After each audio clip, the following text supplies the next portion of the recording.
نفسیات میں جو اخلاقیات پہ کام ہوا ہے اس میں ہم دیکھتے ہیں کہ ایک کنکریٹ موریلٹی کا کنسیپٹ آتا ہے، اور وہ اخلاقیات وہ ہیں جو کہ ایمپتھی بیسڈ ہیں. کہ مجھے ایک ایکسپیرینس ہوا ہے، مجھے یہاں پہ کوئی زخم ہوا ہے اور مجھے حمزہ بھائی نے زخم دکھایا ہے، تو میں نے ایک یوں کیا ہے. یہ جو ہے یہ مرر نیورانس کی وجہ سے ہے، because I can relate that pain, کیونکہ میرا ایک پاسٹ کا ایکسپیرینس ہے. تو تجربات کا جتنا تنوع بڑھتا چلا جائے گا. کنکریٹ موریلٹی کے حوالے سے یہ کہا جاتا ہے کہ سگنل کی مثال دی جاتی ہے کہ جو ٹریفک سگنل ہے وہ 2 وجہ سے نہیں توڑا جا سکتا. ایک یہ کہ میرے پاس کنکریٹ موریلٹی ہے، مجھے پتہ ہے کہ دوسری سائڈ سے حسن بھائی آ رہے ہیں، مجھے ان کا احترام کرنا ہے، کہیں کوئی ان کو گزند نہ پہنچی ہے. دوسرا یہ ہے کہ مجھے اتھارٹی دیکھ رہی ہے. تو کہا یہ جاتا ہے کہ کنکریٹ موریلٹی ایسی ہے جو تنہائی کی بھی اخلاقیات ہوتی ہے. وہ تنہائی میں بھی آپ کو کیونکہ ہم دلی پہ مبنی ہوتی ہے.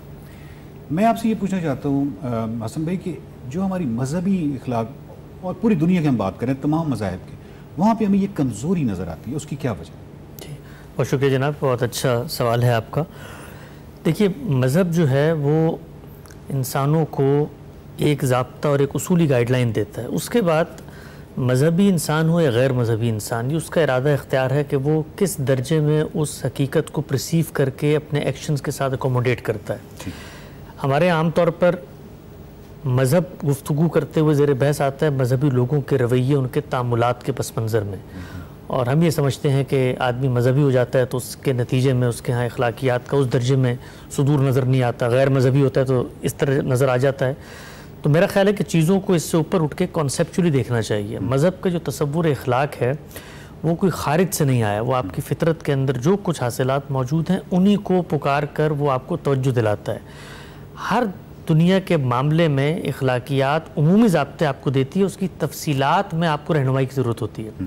تو مذہب یہ کہتا ہے کہ تمہاری فطرت میں نے ودیت کر دیا نیکی بدی کا شعور، اس کے بعد اما شاکرن و اما کفورا، تمہاری مرضی ہے تم شکر گزار بنتے ہو یا ناشکر بنتے ہو، اخلاقیات کو اپناتے ہو یا نہیں اپناتے.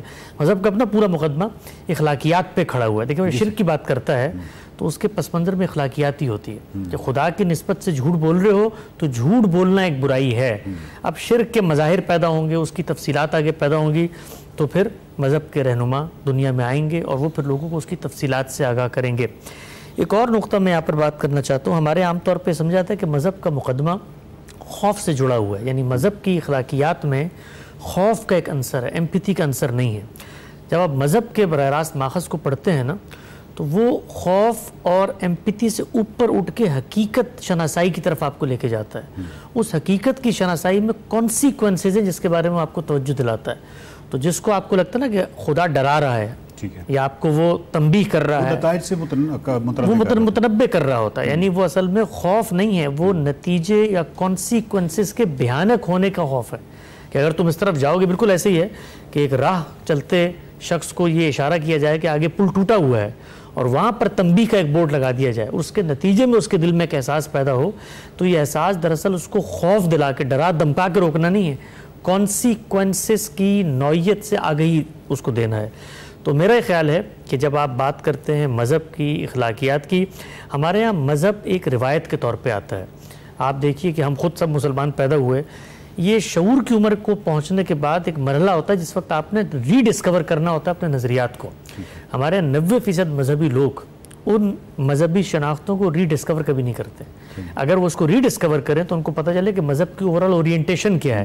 وہ اورینٹیشن اخلاقیات پہ مبنی ہے، اس میں عبادات بھی وہیں سے پھوٹتی ہیں، اس میں جتنے خدا اور شریعت کے تقاضے ہیں وہ بھی وہیں سے پھوٹتے ہیں. اب دیکھیں عبادت کیا ہے؟ عبادت اللہ تعالیٰ کہتا ہے کہ تم پیدا ہوئے ہو، تمہیں نعمتیں دی ہیں، نعمتوں سے جذبہ شکر و سپاس تمہارے اندر پیدا ہونا چاہیے ہے. اس کا ناگزیر اخلاقی تقاضا ہے کہ جو یہ دے رہا ہے اس کے ساتھ تعلق کا اظہار کرو. تو مذہب کا پورا مقدمہ اخلاقیات پر مبنی ہے. یہ جو آپ نے کہا ہے کہ متنبع والا بات کی ہے نا، تو یہ جب نیچے آتی ہے مذہبی علماء جب اس کی تشریح کرتے ہیں، اور اس میں اکثریت میں کہہ رہا ہوں، ہر کوئی نہیں لیکن اکثریت اس متنبع کو یا اس وارننگ کو خوف بنا کے پیش کرتی ہے. تو وہاں پہ تو خوف ہی آ گیا نا. بالکل آ گیا، لیکن وہ کیوں کر رہی ہوتی ہے؟ اس لیے کر رہی ہوتی ہے کہ جو مذہب کا اصل مقدمہ ہے اس کو ریزننگ اور استدلال پر سمجھانے کے لیے ضروری ہے کہ پہلے خود آپ اس کو سمجھیں. جب آپ نے خود ریزننگ اور استدلال پہ اس کو نہیں سمجھا، ایک روایت کے طور پر پرسیو کیا ہے، تو اب آپ کسی شخص کو وہ نظریے پر کیسے آمادہ کریں گے؟ لازماً خوف سے کریں گے. اب دیکھیں ہمارے ملک میں بھی، دنیا میں ہر جگہ، کوئی بھی چیز جس کے پیچھے استدلال اور ریزننگ نہ ہو وہاں پر خوف ہوتا ہے. وہاں پر آپ کو ڈرایا جاتا ہے، دمکایا جاتا ہے. آپ دیکھیں ہمارے ملکوں کے اندر نظام بنتے ہیں، آپ استدلال کی بنیاد پر اس پر لوگوں کو قائل نہیں کر سکتے. تو آپ کیا کہتے ہیں؟ خوف. اگر یہ نہیں کرو گے تو یہ ہو جائے گا. تو ہمارے مذہبی لوگ عمومی طور پہ یہ جو خوف کا مقدمہ بیچتے ہیں، اس کی وجہ یہ ہوتی ہے کہ استدلال ان کو خود نہیں معلوم، ریزننگ خود ان کے سامنے واضح نہیں. حمزہ بھائی آپ کا تو تعلق آرٹ سے ہے، تو ہم یہ دیکھتے ہیں کہ سائیکالوجی میں بھی ہم یہ دیکھتے ہیں کہ جو لٹریچر ہے اس کا ہم دلی کے زیادہ ہونے میں، آپ کے اندر یہ جو صلاحیت ہے ہم دلی کی، اس کو زیادہ کرنے میں لٹریچر کا بہت اہم کردار ہوتا ہے. میں نے منٹو کو یا ٹالسٹائی کو یا کسی کو پڑھا، مجھے ضروری نہیں ہے کہ مجھے اس وقت وہ افسانے یاد ہوں یا وہ تمام کردار یاد ہوں، بٹ وہ افسانہ یا وہ تمام چیز میرے لاشعور میں کہیں نہ کہیں بیٹھ گئی.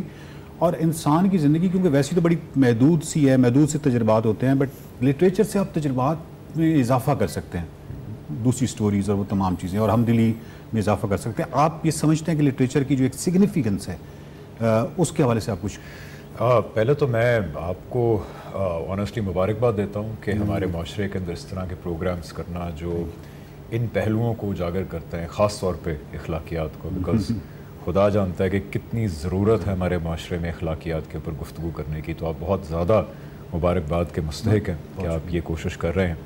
اور دوسرا، جیسے حسن بھائی نے بڑا صحیح فرمایا کہ میری اپنی بھی ذاتی طور پہ شاکنگ ڈسکوری ایک یہی تھی کہ عمومی طور پہ کہا جاتا نا کہ مذہب کا مقدمہ شاید یہ ہے کہ انسان ایک کورا کاغذ تھا، اس کو صحیح اور غلط کا بالکل نہیں پتہ تھا، اور مذہب نے آ کے اس کو بتایا کہ صحیح اور غلط کیا ہے. تو میری شاکنگ ڈسکوری یہ تھی ایک عام آدمی کی حیثیت سے، جب میں نے جس طرح کہا کہ ری ڈسکور کرنے کی کوشش کی کہ جو مانتا ہوں میں کیوں مانتا ہوں، کہ ہمارا تو قرآن دوسری بات کر رہا ہے. وہ یہ کہہ رہا ہے کہ ہر انسان کے اندر اخلاقی شعور رکھ کر اس کو بھیجا گیا دنیا کے اندر. پیغمبر، نبی، اسکرپچرز، یہ سب کچھ اسی اندر رکھے ہوئے شعور کی ہی ڈیٹیلز اور اپلیکیشنز ہیں. یہ میرے لیے بڑا شاکنگ تھا، بیکاز میرے ذہن میں ہمیشہ ایک سوال آتا تھا کہ آخر اگر مذہب ہی ہمیں ساری اخلاقیات بتاتا ہے تو یہ بڑے معاشرے ہیں جو مذہب سے دور ہیں، تو اتنے اخلاقی طور پہ کیوں آگے معاشرے لوگ؟ تو خدا کے پیغام نے اس کی تصدیق کی کہ اندر رکھ کے بھیجا ہوا ہے. اسی اخلاقیات کا ظہور جو ہے لٹریچر کے اندر ہوتا ہے. جن لٹریچر کے بارے میں آپ نے کہا، باقی باہر کے بھی آپ اگر دانشور دیکھیں، پوئٹس دیکھیں، ٹولسٹوئے سے لے کے باقی آپ آگے جائیں، تو اسی اخلاقی شعور کو بہت ہی ڈیٹیل کے اندر جا کے ایکسپلور کرتے ہیں اور پھر اس کے ان گنت پہلوؤں کو واضح کرتے ہیں، ان کی ایسی ایسی ڈیٹیلز کو واضح کرتے ہیں جو شاید ایک عام انسان کے طور پہ میں اس خانے میں کبھی گیا بھی نہیں ہوں گا.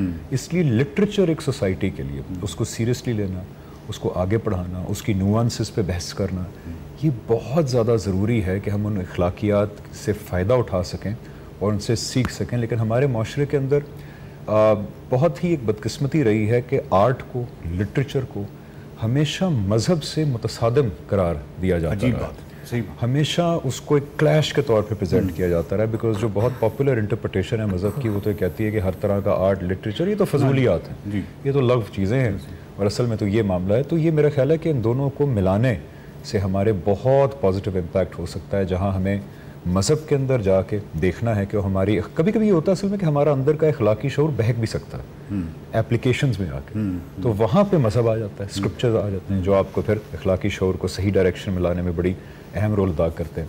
اور اسی روشنی میں اگر ہم لٹریچر کو دیکھیں، اس کو سیریسلی لیں، اس کو ہمارے بچوں کو پڑھائیں، اس کو ایکسپلور کروائیں، بڑی ینگ ایج سے کروائیں، تو میرا ذاتی خیال یہ ہے ایک عام آدمی کے طور پہ جو میں سیکھ سکا ہوں کہ اس سے ہمارے انٹلیکچوئل لیول میں بھی اور ہماری مورل سطح میں بھی بہت ڈیپتھ آئے گی. میں ابھی مجھے اتفاق ہوا ناروے جانے کا، وہاں پہ ایک میوزیم ہے، مونک میوزیم، جو ان کے بہت بڑے آرٹسٹ تھے مونک، ان کا انہوں نے پورا میوزیم بنایا. اس کے اندر پینٹنگز ان کی لگی ہوئی ہیں، اور ان پینٹنگز کے ساتھ ان پینٹنگز کی ڈسکرپشن ہے کہ انہوں نے، مونک نے اس پینٹنگ میں کیا دکھانے کی کوشش کی. آپ یقین کریں میں وہ 1.5 گھنٹہ جو میوزیم میں گزارا، مجھے اتنی اخلاقی تعلیم ملی ان کی ڈسکرپشنز کہ اس نے کون سے نفسیات کے کون سے پہلو کو اجاگر کرنے کی کوشش کی، انسان کے کسی نیگیٹو پہلو کو، کسی پازیٹیو پہلو کو. تو کاش ہم اسی سطح پہ جا کے قومی سطح پہ ان چیزوں کو سیریسلی لیں. اس میں بہت مورل اور اخلاقیات کی خیر موجود ہے اس کے اندر. بہت شکریہ حمزہ بھائی، بہت شکریہ حسن بھائی.